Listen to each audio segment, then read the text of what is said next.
Work-life balance is the biggest myth when it comes to entrepreneurship. Because the truth is, the most successful CEOs I know, they don't think about it in terms of work and life and balance. They have an entirely different view, which I'm going to share with you today. And this is a view that I've adopted on the path to building a $100 million company. My name is Arjun Mahadevan. I'm the founder and CEO of Doula.com, a business in a box for e-commerce that is based here in New York City. Doula has raised over $13 million of venture capital from some of the world's greatest investors, including Y Combinator, Nexus Venture Partners, HubSpot Ventures, and notable angel investors like Cody Sanchez, Graham Stephan, Sahil Bloom, Dharmesh Shah, and more. And along the way, we've helped over 10,000 entrepreneurs from over 175 countries not just start their dream e-commerce business, but scale it too. Now, here's the thing. I won't lie, to get to where we are today, it takes a lot of work. But along the way, I actually think, and I actually have learned that it takes obsession, meaning balance is the wrong way to think about things. I'll share a line which has really resonated with me. What they don't teach you at the Harvard School of Business or the Wharton School of Business is that anything worth doing is worth doing in excess. Another way to frame this is moderation is the only thing worth doing in moderation. I'm going to break this down in 3 parts. The first part I'll break down is why balance is really the wrong word and why integration, this will be part 2,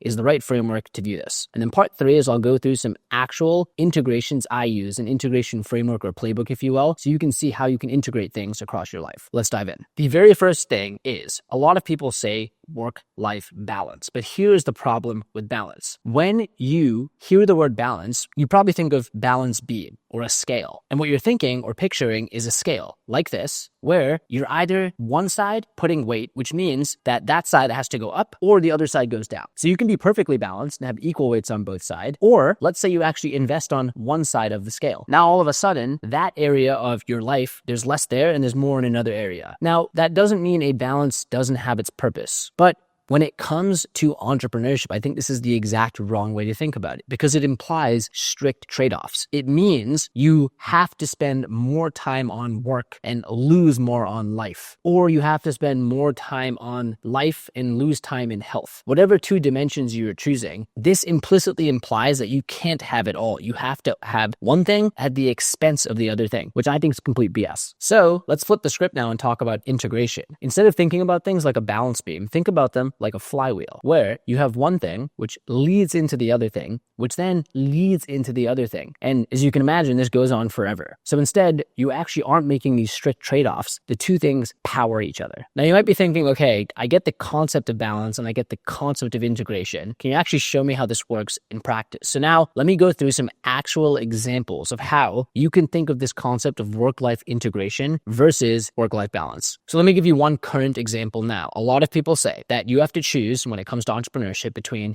2 of 3 things: your health, your work, and your life. I think that's BS. And here's what I'll say. Let me just first break the mindset in terms of balance. A lot of people might say, hey, I don't have time to exercise. Now, look, it can take time in the day, but here's the way I view it. I don't just exercise for the benefits I get during the 60 minutes of exercise. I do it for the benefits during the other 23 hours. I sleep better. I have more energy. I have more stamina. I'm less on edge. I'm less irritable. I'm more confident. So right away there, it's not that I exercise or I don't. It's I exercise because it makes me better in this other area. So instead of thinking of it as, oh, I have to exercise or work, I view it as exercise actually fuels my work. Again, subtle shift here, but I think it makes a huge difference because now I have a way bigger why as to why it's so important for me to exercise. If anything, the days when I least feel like exercising are the days when it's most important to do so. But let me take this one step further. You actually can integrate exercise and work. And I'm going to give this example. It might be a bit extreme, but hey, moderation is the only thing worth doing in moderation. What I will actually do is when I'm doing cardio on the stair stepper, I actually have my phone and I'm able to respond to messages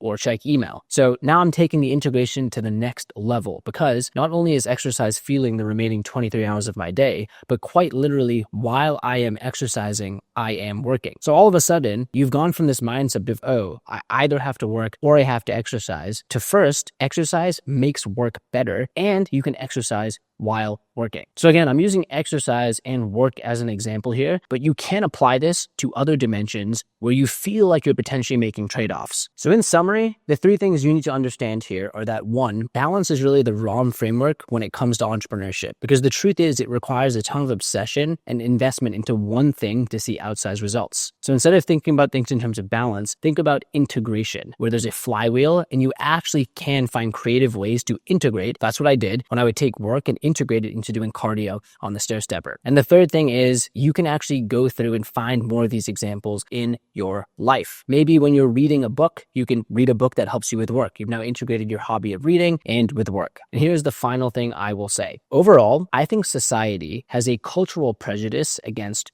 work. And let me give you an example here. If you look at the greats in any field, and I'll give you two, Michael Phelps and Arnold Schwarzenegger. Michael Phelps, sure, he has the genetics, he's tall, he eats a lot of food, he trains, but not many people know that when he was training and he ended up winning 8 golds in Beijing, he trained for 7 days a week for 7 years. And the math for him was simple. Most people don't train on weekends. There's 2 extra days per weekend. Over a year, that's 104 days. Over 7 years, that's 728 extra days. That is called compounding. He put in extra reps and growth so that he had trained more than other people. Let me use Arnold Schwarzenegger as an example. He won the Mr. Olympia 7 times, and not many people know he trained for 5 hours a day for 15 years. Most people would train once a day. For 2.5 hours, he stacked on 2 sessions. He added volume. And when a lot of people hear these athletes, they say, so inspiring, so committed. What discipline, what perseverance. But the second an entrepreneur works more than 8 hours a day or works on the weekend, people start saying, sick, workaholic, you need balance. That's a prejudice. Culture has decided that when it comes to sports, it's okay to be obsessed and go all in. And we call that commitment. But when it comes to work, it's drudgery and it can't be enjoyed. And you're a workaholic or sick for working a bit more per day or even working the same amount that an athlete might work. So here's what I'll say. You have to do your own thing. I think of work like a sport. I think of myself like an athlete, but my playing field isn't the swimming pool or the gym. My playing field is the computer or the laptop or the partnerships I'm trying to build or the marketing we're trying to do. So with that in mind, it is completely okay not to have balance. Again, I meant it when I said I really do think that anything worth doing is worth doing in excess. You have to ask yourself, do you really want to do that thing? And I do think when it comes to entrepreneurship, moderation is the only thing worth doing in moderation. Do not let anyone make fun of you for being obsessed, for going all in on the thing you want to do. That could be honing your craft. That could be starting your business.